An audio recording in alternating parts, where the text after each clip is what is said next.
हैं या ताकत की मेडिसिन लेते हैं, तो असल में आप अपना नुकसान कर रहे होते हैं। आप अपने लीवर, अपने ऑर्गन्स को डैमेज कर रहे होते हैं। बहुत सारे मेडिकेशन के जो मेडिसिन होती हैं, जैसे पैरासिटामोल ही ले लीजिए आप। ये फार्मूला जो है, इसमें अब इस फार्मूलेशन में बहुत ज़्यादा ब्रांड जो है वो आते हैं।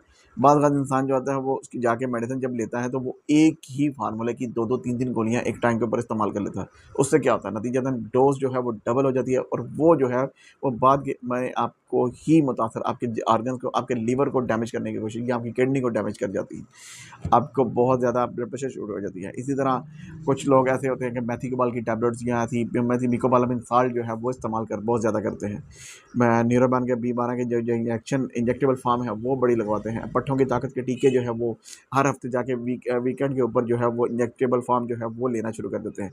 वो इंजेक्शन लगवा देते हैं। देखिए, एक जो प्रोफेसर डॉक्टर होता है ना, वो कभी भी आपको 2 से